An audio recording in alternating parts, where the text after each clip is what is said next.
光是我们每天都在接触的东西，但你真的了解它吗？清晨第一缕阳光穿过窗帘的缝隙，唤醒沉睡的你。夜晚抬头仰望那轮柔和的明月，或者在某个不经意的瞬间，被一面镜子中自己的倒影所吸引。这些再平常不过的场景，构成了我们生命中最熟悉的一部分。但如果我告诉你，光既是粒子又是波，它能在真空中以宇宙极限速度传播，却又能被黑洞完全吞噬，这听起来像是科幻小说，却是物理学家用数学严格证明的事实。你会不会觉得这个世界比我们所知道的要奇妙得多？更有趣的是，在量子世界里，观察者的存在竟然能决定光的行为。这意味着追根溯源，我们所见到的光或许从未真正独立于观测者而存在。换句话说，你所看到的这个世界，可能在某种程度上因为你的看见而变得更加确定。这就是光的魅力，它既是人类最早探索的自然科学对象之一，也是至今仍让最顶尖的物理学家夜不能寐的终极谜题。5000年来，人类从神话、哲学、数学、实验一路走来，每一次对光的重新理解，都伴随着一场认知革命。今天，让我们一起踏上这段跨越1000年的光之旅。当我们谈论光的时候，我们不仅仅是在讨论一种物理现象，我们是在追溯人类智慧最深处的好奇心，是在触摸宇宙最根本的存在方式。准备好了吗？让我们从那些让古人困惑了几千年的光学谜题说起。当你站在阳光下，你能感受到它的温暖，却抓不住它；你能看到五彩缤纷的世界，却不知道这光究竟是什么形态的存在。阳光洒落在皮肤上，那种温热是真实可触的，但当你伸出手去试图捕捉它的时候，光子就像调皮的精灵一样，从指缝间一溜了之。你能看见彩虹色的世界，蓝天、白云、绿叶、红花，但你是否想过，为什么我们能看到这么多种颜色？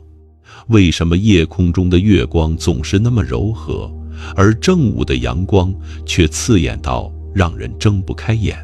这些看似简单的日常现象，实际上困扰了人类数千年。让我们从最常见的一个现象说起。你有没有仔细观察过自己的倒影？当你面对一面镜子，你看到另一个你正在看着你。你抬手，那个你也抬手；你微笑，那个你也微笑。而且那个你和你是完全对称的，你的左手变成了镜像中的右手。这种精确到像素级别的复制，曾让古人大惑不解。古人不知道镜子后面藏着什么，他们只能想象镜子里住着另一个世界，或者镜子具有某种神秘的复制能力。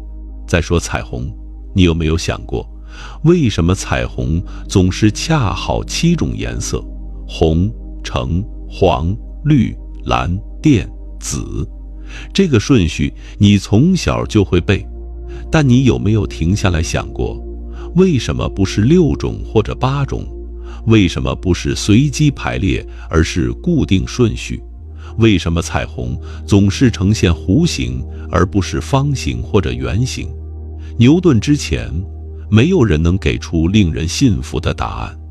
还有月亮的柔和与太阳的刺眼，这两者之间的差异到底来自哪里？古人或许会说是月亮冷，太阳热，但从科学的角度来说，这是因为太阳光直接照射眼睛，光强极高，而月光是太阳光经过月球表面反射后到达地球的光强被大幅削弱。同时，月球表面粗糙的反射使得光线更加分散，所以月光显得温和许多。但这种看似简单的解释背后，隐藏着光与物质相互作用的全部秘密，甚至连最简单的影子都藏着让古人百思不得其解的秘密。当你站在阳光下，你的影子有时长，有时短。正午时分，影子最短，几乎就在脚下。清晨和傍晚，影子被拉得很长，像一个巨人躺在大地上。为什么影子总是出现在背光的一侧？为什么影子的边缘不是完全清晰锐利的，而是略带模糊？这些问题在古代社会，答案往往与神奇和魔法联系在一起。这些光学谜题就像一扇扇紧闭的大门，静静地等待着某个人来推开它们。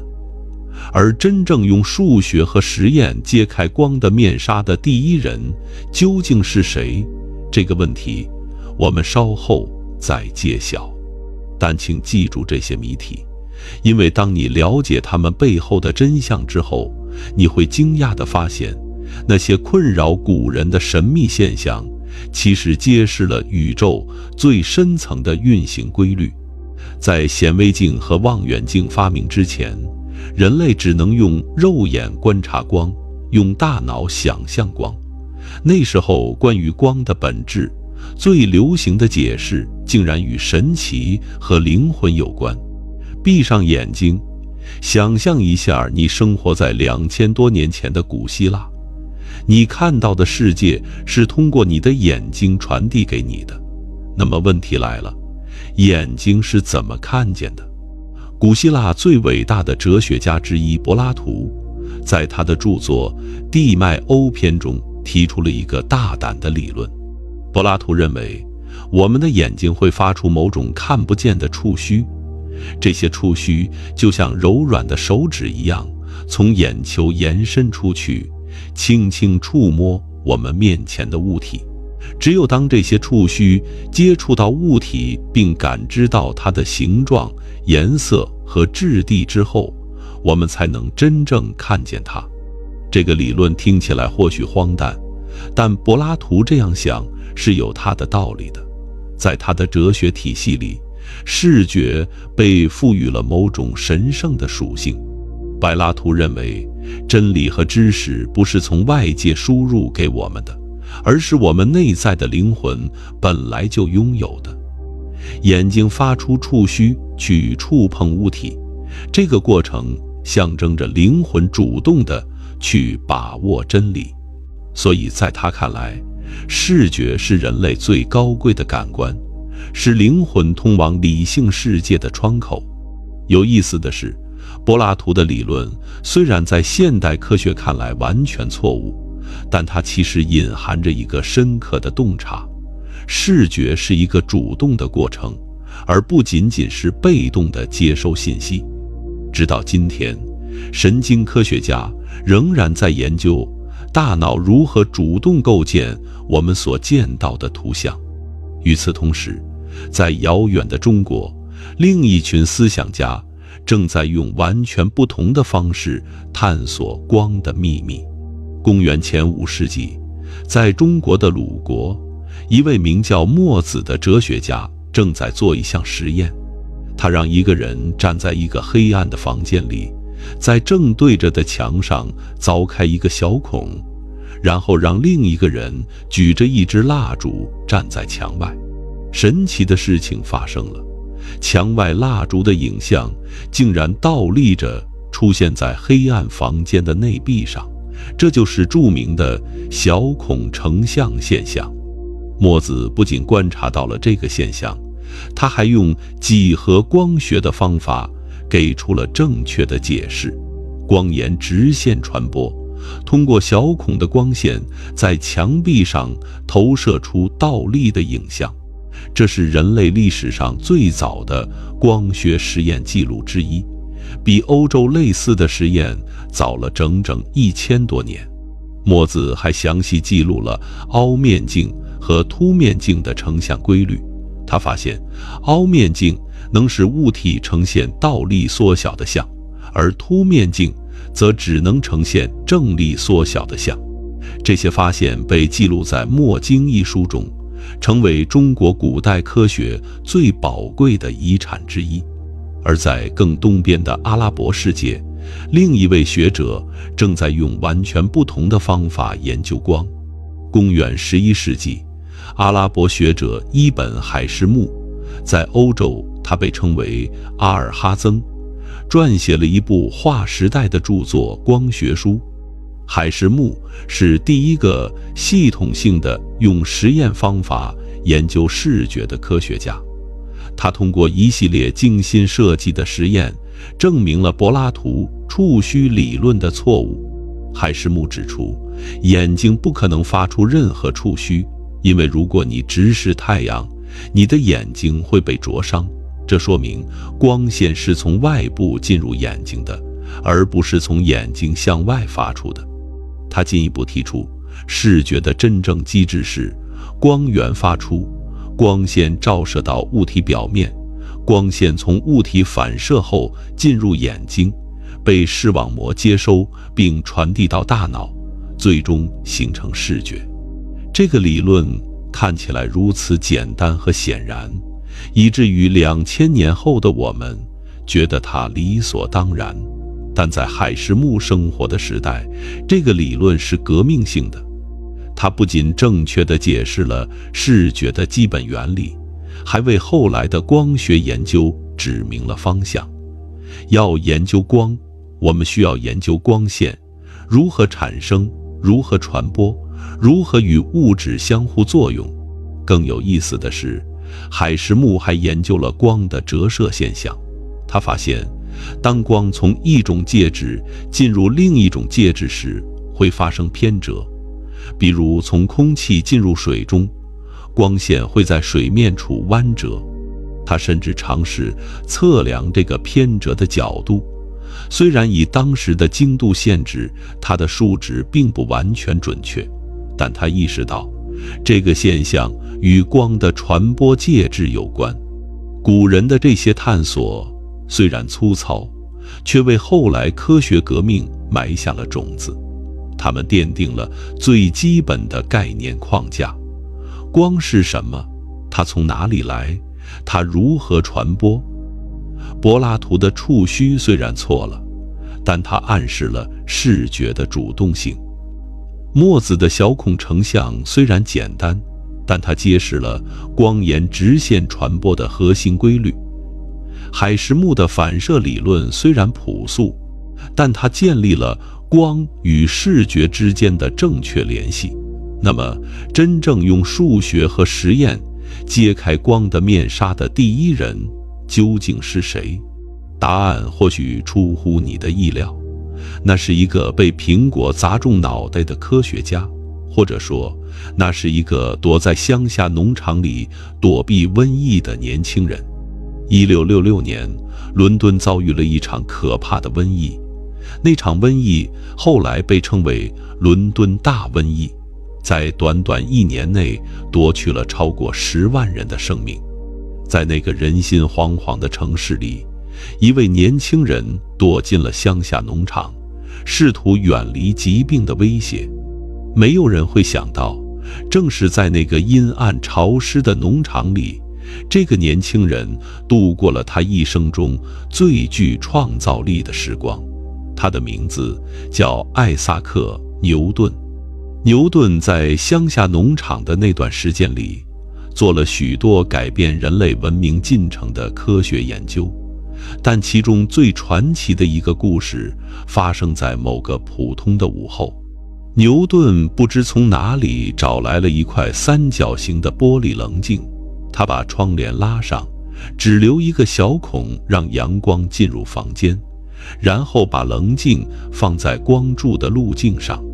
理论上，阳光应该直接射到对面的墙壁上，形成一个白色的光斑，但墙壁上出现的不是白色的光斑，而是一道绚丽的彩虹。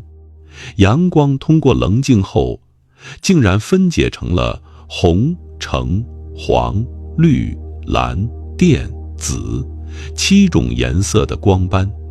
这7种颜色沿着墙壁排列成一条长长的光带，后来被称为光谱。牛顿被这个现象深深吸引，他花了好几个月的时间反复实验，试图弄清楚这到底意味着什么。最终，牛顿得出了一个革命性的结论：白光并不是纯粹的光，而是由多种颜色的光混合而成的。当白光通过棱镜时，不同颜色的光因为折射角度不同而被分开，就像一群赛跑的人在转弯处因为速度不同而逐渐拉开距离一样。彩虹的形成也是同样的原理，雨滴就像空气中无数个微小的棱镜，把阳光分解成了7彩的颜色。基于这个发现，牛顿提出了他的光微粒说。牛顿认为，光并不是一种连续的介质，而是由一颗颗极小的不可分割的粒子组成的。这些粒子极其微小，极其轻盈，它们以极高的速度直线飞行，从光源出发，穿过空气，进入我们的眼睛，最终被视网膜上的感光细胞接收。牛顿进一步用他的微粒说来解释反射和折射现象。他指出，当光粒子遇到光滑的表面时，会像弹珠撞到墙壁一样发生反弹，这就是反射。而当光粒子从一种介质进入另一种介质时，由于2种介质对光粒子的吸引程度不同，光粒子会在界面处发生偏折，这就是折射。这些解释在数学上与实验观测吻合得相当好。牛顿的影响力是巨大的，在17世纪和18世纪，他的力学体系统一了天上和地下的运动规律，他的万有引力定律解释了行星的轨道，他的权威地位让粒子说统治了光学领域整整1个世纪。但讽刺的是，牛顿本人其实并不完全排斥波动说。实际上，在他的手稿中，我们可以找到他对波动说的思考笔记。他只是认为粒子说能更好地解释他观察到的实验现象，而波动说在当时还有许多无法解释的困难。这个故事告诉我们一个深刻的道理：即使是像牛顿这样的科学巨匠，他的理论也可能不是最终的答案。科学不是关于谁说了算的权威游戏，而是关于什么与自然更吻合的持续探索。牛顿的粒子说统治了1个世纪，但他的统治地位即将被一个失败的实验彻底颠覆。这个失败的实验为什么要加引号呢？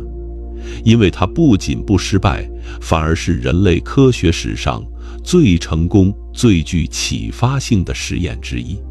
它的发起者是一个名叫托马斯·杨的年轻人，而那个实验后来被称为双缝实验。这个实验不仅推翻了牛顿的粒子说，还将在几百年后打开量子力学的大门，最终触及现实本质最深层的谜题。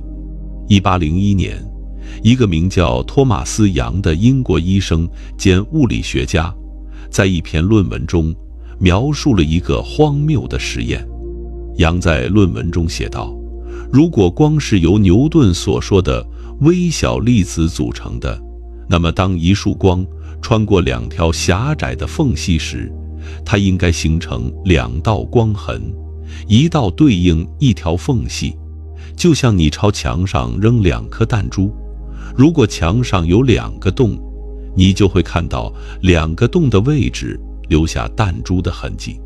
但杨在实验室里看到的不是两道光痕，而是明暗相间的条纹，一条一条的光带交替出现，明的地方特别亮，暗的地方几乎全黑。这个现象完全不符合粒子说的预测。杨给出了一个大胆的解释，他说，如果光不是粒子，而是波，那么一切就说得通了。想象一下池塘里的水面，如果你在水面上同时扔下两颗石子，你就会看到两列水波从两个石子落点向外扩散。当这两列波相遇时，会发生什么呢？在水面上某些地方，两列波的波峰恰好同时到达，水面会被抬高得特别高，而另一些地方，一列波的波峰恰好和另一列波的波谷同时到达，它们会相互抵消，水面保持平静，这就是波的干涉现象。两列波相遇时，不是简单的把能量加在一起，而是会根据它们的相位关系产生加强或削弱的效果。杨的双缝实验证明了光也是一种波。当光波通过两条缝隙时，从两条缝隙出来的光波在空间中相互干涉，在某些位置，两列光波恰好同步到达，形成亮条纹；在另一些位置，一列光波的波峰恰好抵消另一列光波的波峰，形成暗条纹。这就解释了为什么墙上出现了明暗相间的干涉条纹。杨把这个实验结果写成论文发表，但迎来的不是掌声，而是嘲笑和攻击。牛顿的权威在当时依然如日中天，粒子说被视为不可动摇的真理。一个无名小卒想用荒谬的波动说来挑战牛顿。杨几乎被学界排斥了20多年，但杨没有放弃，他继续做实验，继续收集证据。他的毅力和严谨最终赢得了尊重。到19世纪初，越来越多的实验证据支持波动说，牛顿的粒子说开始动摇。但这里有一个让波动说也陷入困境的难题。我们都知道，波需要介质才能传播，声音在空气中传播，没有空气我们就听不到声音。水波在水面传播，没有水就没有水波。那么光是如何在真空中传播的呢？我们在地球上能看到太阳，而太阳和地球之间隔着几乎完美的真空。太阳发出的光是如何到达地球的？按照波动说的理论，光应该需要某种介质来承载它的振动，但空间中几乎什么都没有。这个介质在哪里？物理学家们绞尽脑汁，他们猜测宇宙中充满了某种看不见的以太，一种极其稀薄、极其坚硬、充满整个空间的物质。光是以太中振动的波，就像声音是空气中振动的波一样。这个以太的假设看起来很合理，但很快就被另一个更深刻的发现所否定。这个发现来自一位沉默寡言的苏格兰物理学家。1865年，詹姆斯·麦克斯韦用4个数学方程式统一了电学、磁学和光学。这在科学史上被称为物理学的第2次大一统。第一次是牛顿统一了天上和地下的运动规律。麦克斯韦方程组揭示了一个惊人的事实，它的方程组表明，变化的电场会产生磁场，而变化的磁场又会产生电场。这种相互产生的电磁震荡能够自我维持，不需要任何介质就能在空间中传播。而这个电磁震荡在真空中的传播速度恰好等于已知的光速，约每秒30万公里。这意味着什么？这意味着光根本不需要什么以太，光本身就是一种电磁波，它不需要任何介质作为载体，它本身就是那个载体。这个发现彻底解决了困扰波动说几十年的难题，同时也完成了一次伟大的统一。原来电磁光是同一种现象的不同侧面。麦克斯韦的计算还揭示了另一个惊人的事实：光不仅仅是我们肉眼能看到的可见光，整个电磁波谱是一个连续的统一体，从无线电波、微波、红外线、可见光、紫外线、X 射线到伽马射线，它们都是同一种东西——电磁波。它们之间的区别只在于波长和频率的不同。红外线的波长比可见光长，紫外线的波长比可见光短，但它们本质上都是光。有趣的是，麦克斯韦本人并不完全相信自己的计算结果。他在他的论文中写道：这个速度与光速如此接近，看来我们有很大的理由得出结论。光本身包括热辐射和其他辐射，是以波的形式在电磁场中传播的电磁扰动。但他加了一句似乎没有更好的解释，他不确定自己是否正确。幸运的是，他是对的。20多年后，德国物理学家海因里希·赫兹用实验直接证明了电磁波的存在，并且测量了它的速度，与麦克斯韦的预测完美吻合。电磁学的大厦就此竣工。但麦克斯韦方程组里藏着一个更深的谜题，这个谜题不仅让物理学家困惑了数十年，还催生了20世纪最伟大的物理学革命。为什么光速恰好是那个数值？为什么宇宙要把光速设定为不可逾越的极限？光速为什么不会更慢一点，或者更快一点？这个数字背后是否隐藏着宇宙更深层的秘密？这些问题的答案要等到一个叫爱因斯坦的年轻人出现，才会逐渐浮出水面。而这个年轻人将用他的相对论彻底改变我们对时间、空间、物质和能量的理解。而这一切的起点竟然来自一个看似简单的问题：如果我骑在一束光上，会看到什么？1905年被称为爱因斯坦奇迹年。那一年，爱因斯坦还只是瑞士专利局的一名小职员，白天处理专利申请，晚上和周末研究物理学。但就在那一年，他在德国顶级物理学期刊《物理学年鉴》上发表了4篇划时代的论文，其中一篇关于光电效应的论文，后来为他赢得了诺贝尔物理学奖。什么是光电效应？想象一下，你有一块金属板，你用光照射它，如果光足够强，比如非常亮的灯光，金属板上的电子会被打出来，就像阳光晒热了石头一样，光携带的能量转移给了电子。但奇怪的是，用很强的红光照射金属板，电子不会被击出，而用很弱的蓝光照射，电子却能被击出。按照当时的波动理论，光的能量应该与光的强度成正比，越亮的光能量越大。但实验结果完全相反，光的颜色频率决定了电子能否被击出，而光的强度只决定了击出电子的数量。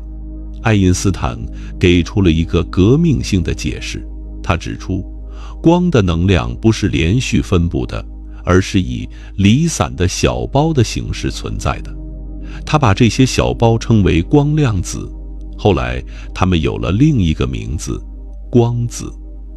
打个比方，假设你往一个蓄水池里倒水，如果水是连续的，那么不管你用什么方式倒多少，最终蓄水池里的水量都是连续变化的。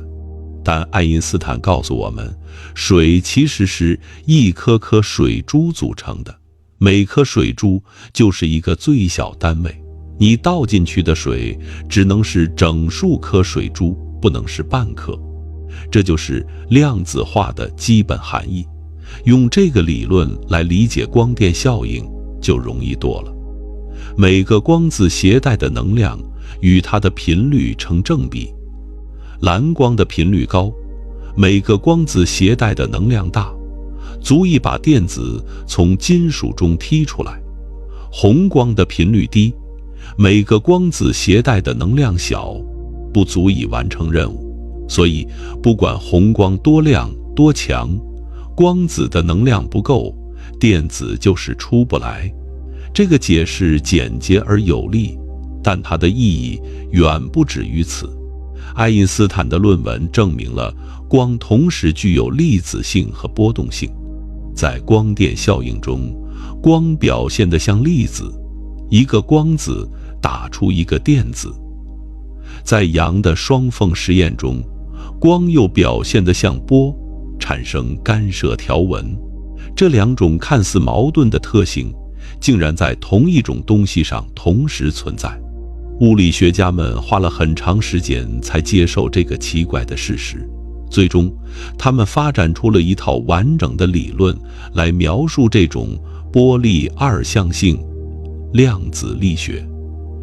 量子力学告诉我们，不仅仅是光，所有物质都具有波粒二象性，电子、原子，甚至足球，理论上它们都可以表现出波动性，会发生干涉和衍射。当然，这些宏观物体的波动效应极其微小，小到可以忽略不计，但原则上它是存在的。更有意思的事情还在后面。在量子力学建立之后，物理学家们重新做了杨的双缝实验，但这次他们用的是单个光子或者单个电子。当只有一个光子穿过双缝时，会发生什么呢？按照直觉，一个光子要么通过左边的缝隙，要么通过右边的缝隙，它应该只出现在其中一个位置。但量子力学的预测令人震惊。当单个光子通过双缝时，即使我们不观测它通过了哪个缝隙，它的行为也会表现出同时通过两条缝隙的特征。因为如果光子在穿过双缝时是确定的粒子，我们就不会看到干涉条纹了。但实验告诉我们，只要我们不看它通过的是哪条缝，干涉条纹就会出现。这意味着什么？这意味着在光子被观测之前，它同时处于穿过左缝和穿过右缝的叠加态。这不是比喻，不是数学上的便利假设，而是物理上的真实状态。量子力学用数学告诉我们，微观粒子可以同时存在于多个状态中，直到我们去观测它为止。正是观测行为本身迫使光选择了一种状态。薛定谔用一只假想的猫来阐述这个思想的惊人之处。一只猫被关在一个盒子里，盒子里有一个由放射性原子触发的毒气装置。如果原子衰变，猫就死；如果原子没衰变，猫就活。在我们打开盒子观测之前，放射性原子处于衰变和未衰变的叠加态，所以那只猫也就处于死和活的叠加态，既是死的，又是活的。这个思想实验让我们直面一个深刻的哲学问题：现实到底是什么？它是不依赖于观测者而客观存在的，还是因为我们的观测而变得确定的？光子的叠加态是真实存在的，还是仅仅反映了我们对它的无知？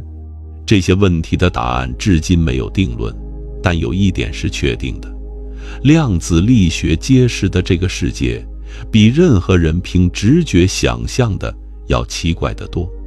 而这一切的起点，竟然来自对光的研究。但光给我们的启示远不止于此。在爱因斯坦思考光电效应的同一年，他还在另一篇论文中提出了一个更加颠覆性的理论——狭义相对论。而这篇论文的起点，竟然是那个看似简单的问题：光速为什么是绝对的？如果你在一列以每小时300公里行驶的高铁上，以每小时20公里的速度朝车头方向奔跑，你是不是比地面上的人运动得更快？按照我们的日常经验，答案是肯定的。你的速度等于火车的速度加上你奔跑的速度，也就是每小时320公里。这个速度叠加的直觉已经深深烙印在我们的思维中。但爱因斯坦告诉你，如果你在光子上做同样的事，结果会让你大跌眼镜。假设你站在一束光线上，试图追赶另一束光线，你拼尽全力加速，希望缩短与前方那束光的距离。但无论你加速到多快，前方那束光相对于你的速度永远是每秒约30万公里，不多不少。爱因斯坦告诉我们，这是因为光速是宇宙中信息传递的绝对上限，没有什么能超过它，而且这个上限对所有观测者都是一样的。无论你以什么速度运动，光速相对于你永远是每秒约30万公里。这个事实直接颠覆了人类对时间和空间的理解。在经典物理学中，时间和空间是绝对不变的背景。舞台，演员在舞台上表演，但舞台本身不会因为演员的存在而改变。但在相对论中，时空本身是动态的、可变的。当一个物体运动得越来越快，它所经历的时间会变慢，空间会在运动方向上收缩，而它的质量会增加。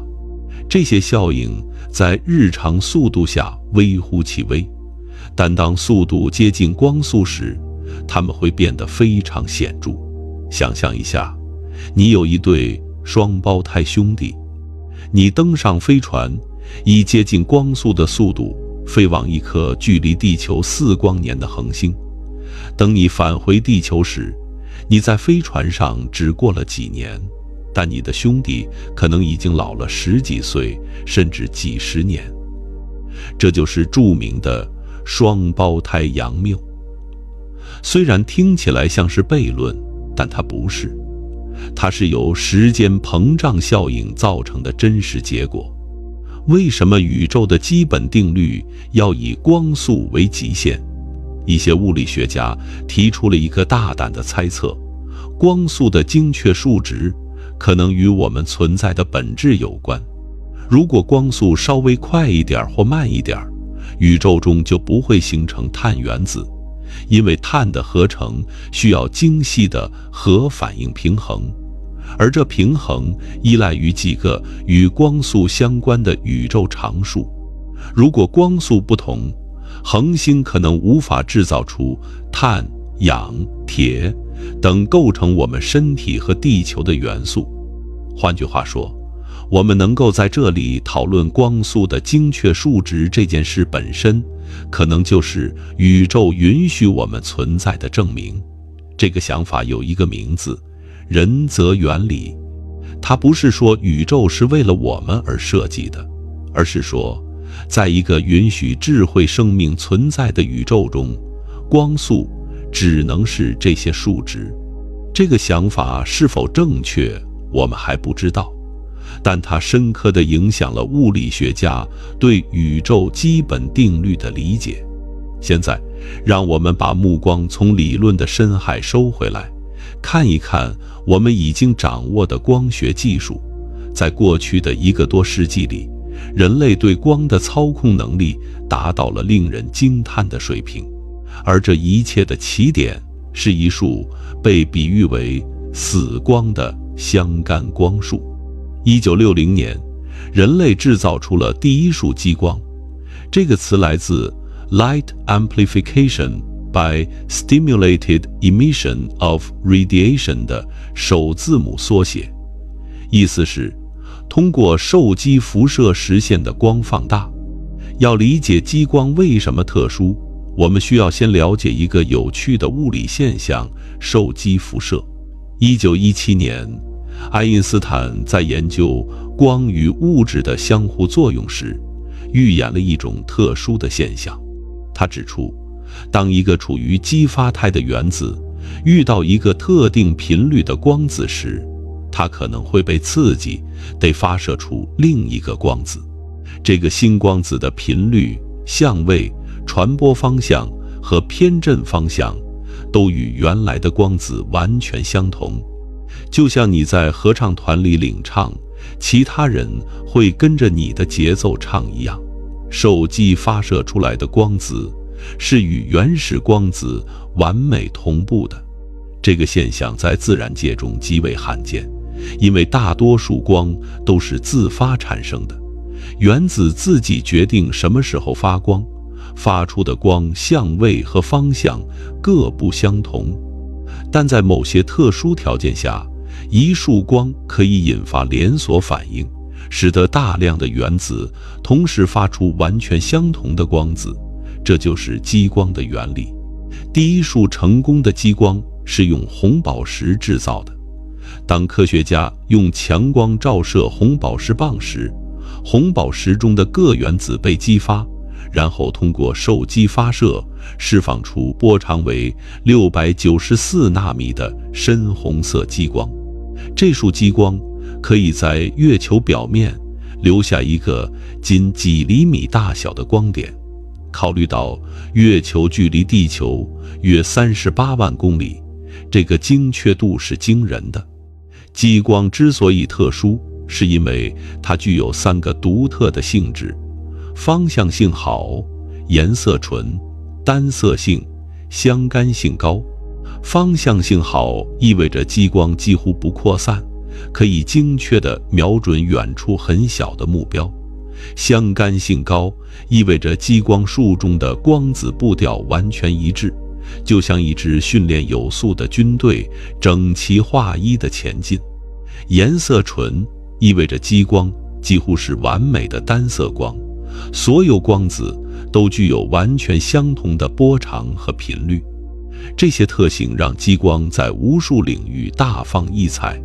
光纤通信让全球信息实时互联，你的每一次视频通话、每一次网页浏览都依赖于激光在光纤中以光速传输数据。医疗手术中，激光可以精确切割组织，而几乎不伤害周围区域。眼科医生用激光矫正视力，外科医生用激光进行无血手术。今天，光学芯片正在取代电子芯片，成为下一代计算机的核心。在传统的电子计算机中，信息是通过电子在导线中的流动来传输和处理的。电子在流动过程中会产生热量，消耗能量，而光学芯片使用光子来传输和处理信息。光子几乎不产生热量，可以在更低的能耗下实现更快的计算速度。光学显微镜让我们能看到单个分子。传统光学显微镜受限于光的波长，分辨率有一个理论极限，大约200纳米。但借助特殊的技术，科学家已经能够用光来成像单个分子，分辨率达到甚至小于1纳米。而量子光学正在打开一扇通往量子计算和量子通信的大门。在这个领域里，光子是量子信息的载体。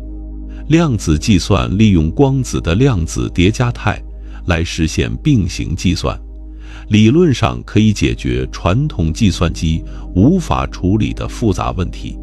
量子通信利用量子不可克隆定理和量子纠缠的特性，提供了理论上无法被窃听的通信方式。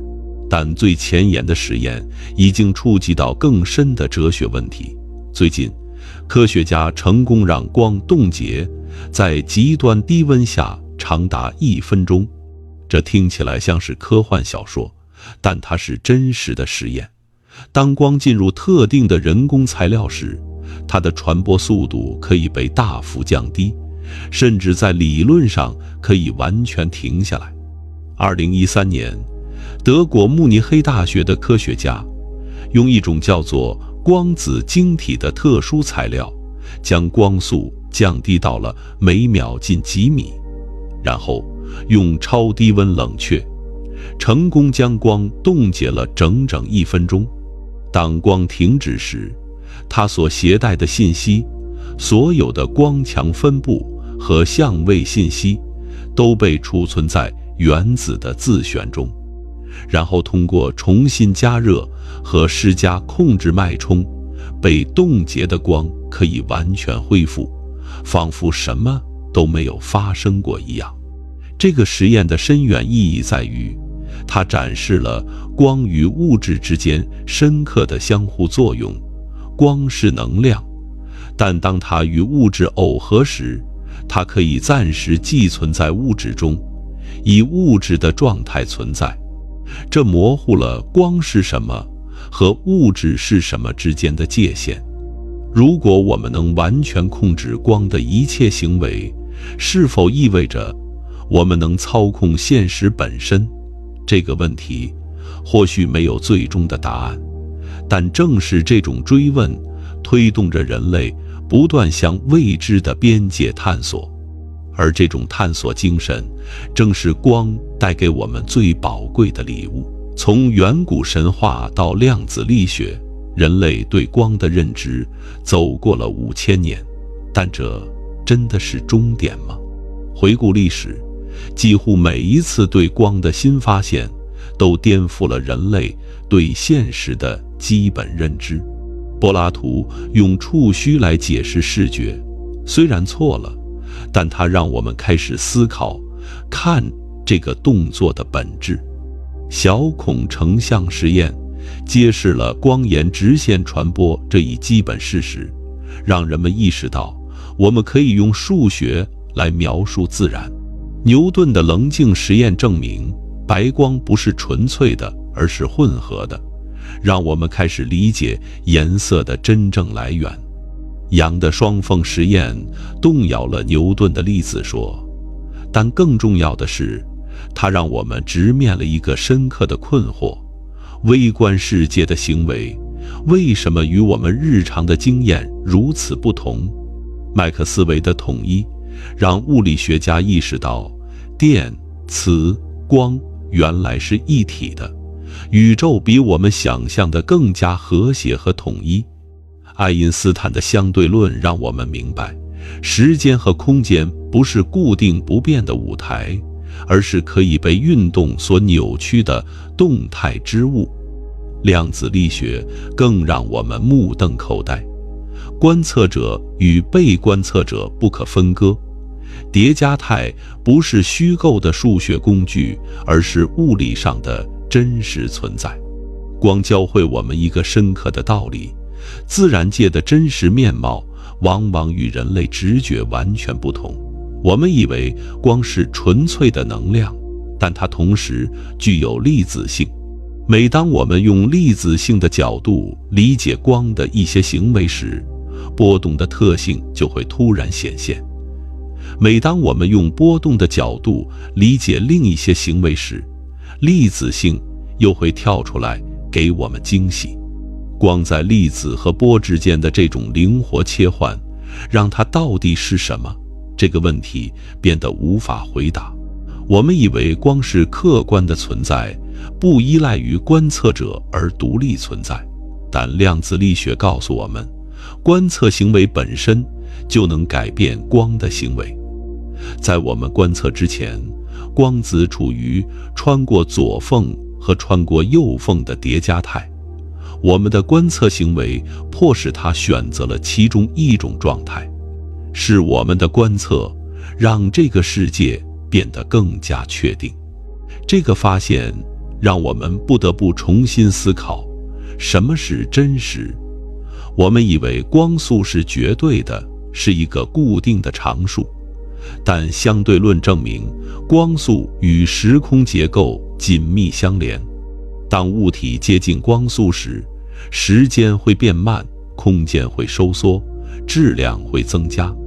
光速并不是一个孤立存在的常数，而是与时间、空间、质量、能量这些概念深度交织在一起的。